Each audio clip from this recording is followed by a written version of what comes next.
तर continue. So first of all a very good morning to all of you. विद्यार्थी मित्रांनो, electromagnetic induction या चॅप्टरचे पुन्हा आज आपण रिमेनिंग प्रॉब्लेम टीच करणार आहोत. Write down first. The primary of transformer, the primary of transformer has 40 turn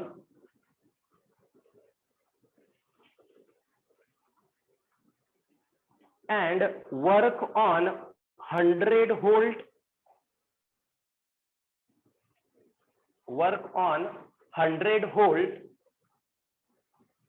and 100 watt. Work on 100 volt and 100 watt. Full stop. Find the number of turn in secondary. Find the number of turn in secondary to step up the voltage. To step up the voltage to 400 volt. To step up the voltage to 400 volt. Full stop. Also calculate the current in secondary and primary. Also calculate the current in secondary and primary.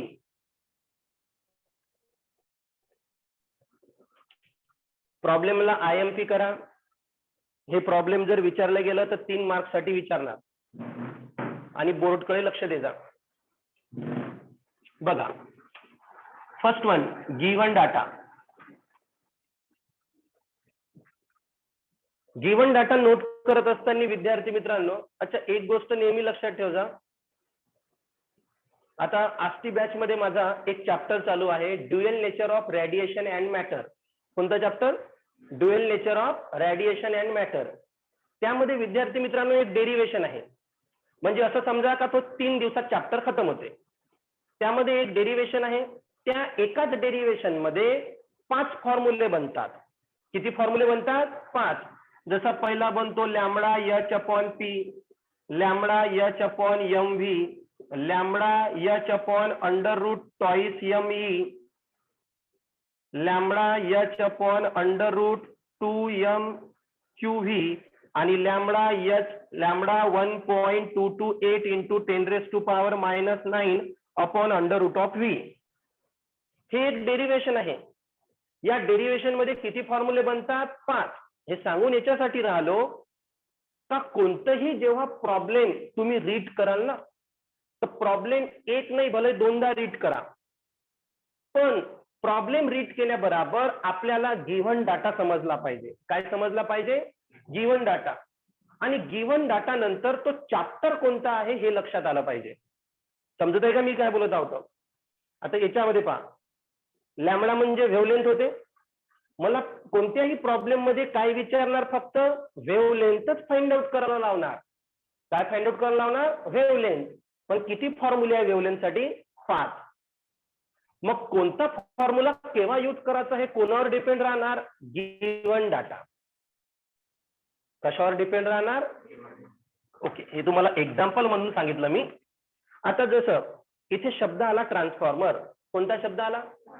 मग transformer शब्द आल्याबरोबर तुम्हाला पहिले chapter trick झाला पाहिजे. कोणता chapter असला पाहिजे?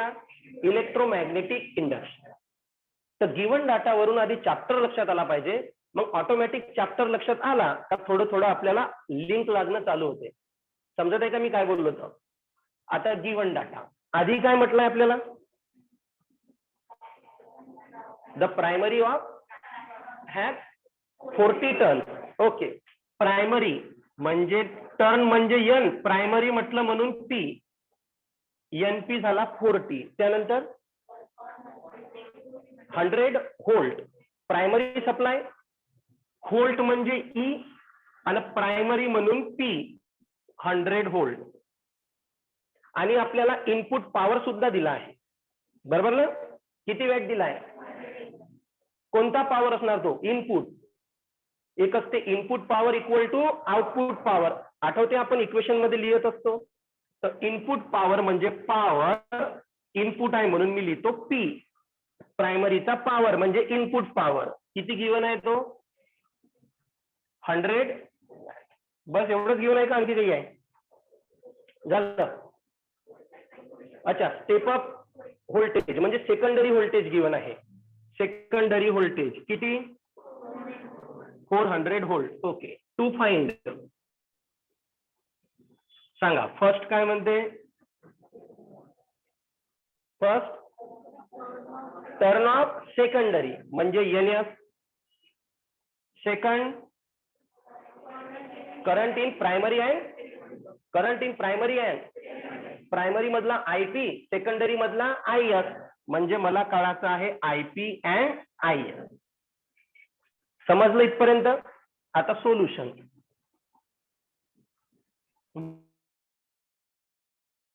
गिवन आहे. अशा टाईपचं कोणतंही प्रॉब्लेम असलं पहिले आपला इक्वेशन लिहायचं by using EMF equation of काय by using EMF equation of transformer. What is the EMF equation ES upon EP NS upon NP IP upon IS हे असते आपलं ट्रान्सफॉर्मरचं इक्वेशन. यामध्ये मी कोणत्या दोन व्हॅल्यू घेणार आहे ES EP NS NP म्हणजे मी आधी हा रेशो घेणार. बोला ES upon EP NS upon NP मला काय फाइंड आउट करायचं आहे NS.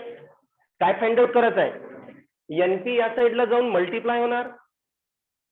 So therefore NS equal to बोला बेटा ES upon EP into NP.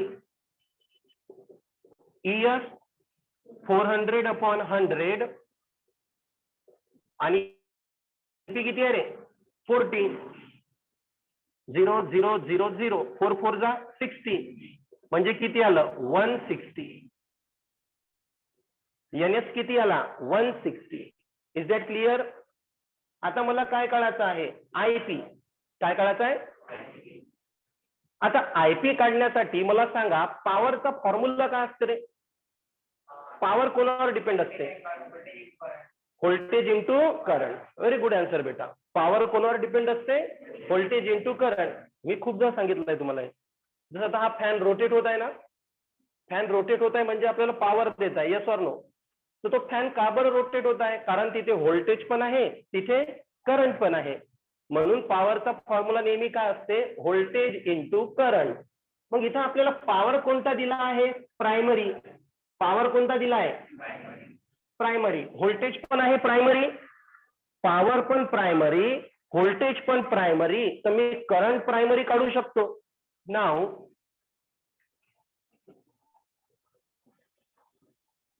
Power equal to काय असते व्होल्टेज इंटू करंट. पॉवरचा फॉर्म्युला सांगा व्होल्टेज इंटू करंट. मग मी इथं पीपी का बरोबर डिनोट केलं कारण पॉवर कशाचं गिवन आहे प्रायमरी. मग मी व्होल्टेज पण कोणाचा घेणार प्रायमरी. तर करंट पण कशाचा निघणार primary.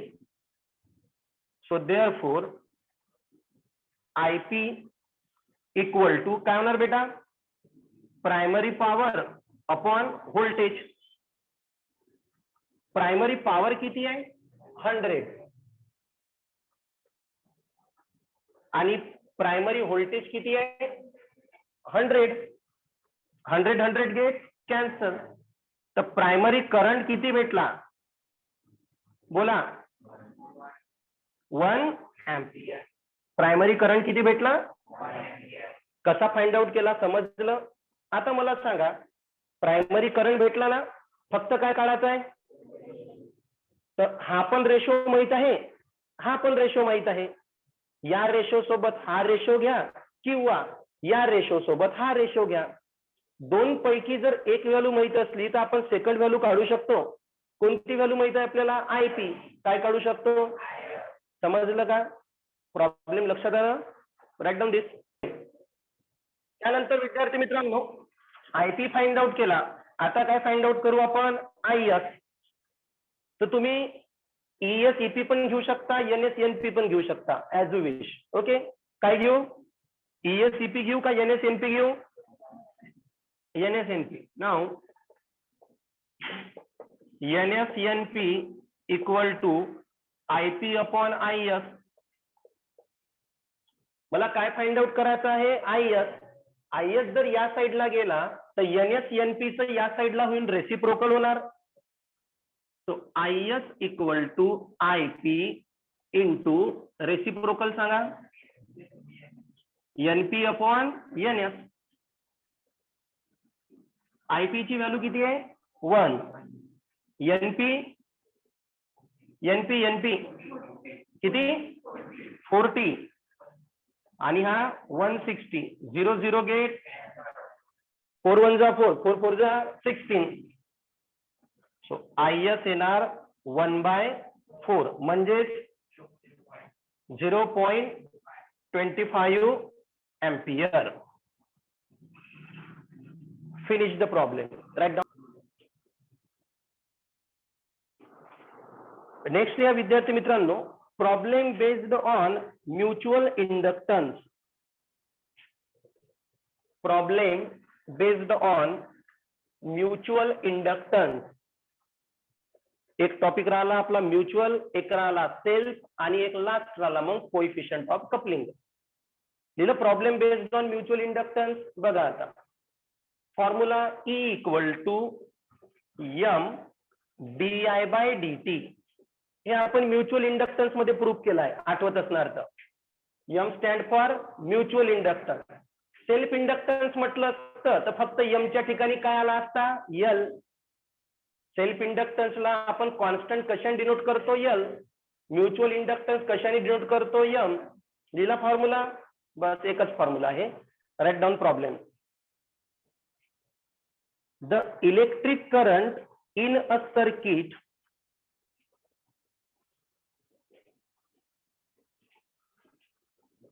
the electric current in a circuit is increased from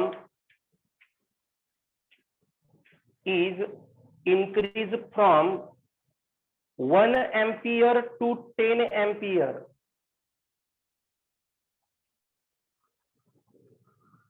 problem घेतले आपण.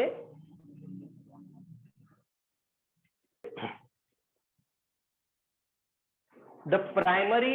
नेक्स्ट प्रॉब्लेम जो आपला टॉपिक होता सेल्फ इंडक्टन्स आणि म्युच्युअल इंडक्टन्स तो ऑलरेडी झाला आहे, म्हणून आपण आणखी ट्रान्सफॉर्मरचाच प्रॉब्लेम घेऊ.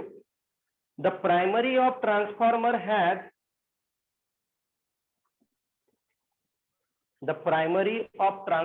Has 100 turn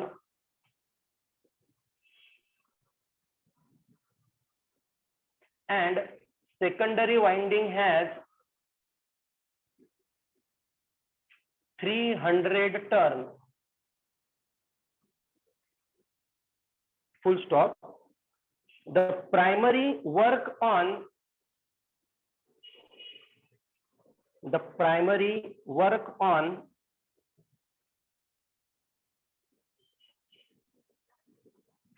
600 volt.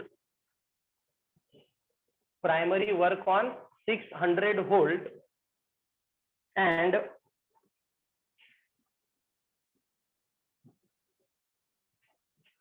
900 watt. 600 volt and 900 watt. Find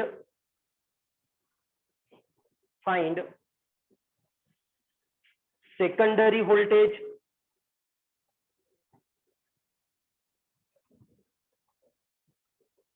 comma primary and secondary current,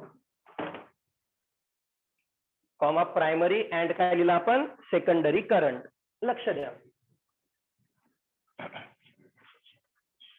आधी आपण गिवन डाटा नोट करू. So see here carefully. Given data काय काय गिवन? आधी आपल्याला प्रायमरी नंबर ऑफ टर्न किती गिवन आहे? 100. सेकंडरी किती गिवन आहे 300 बराबर. प्रायमरी व्होल्टेज किती गिवन आहे 600.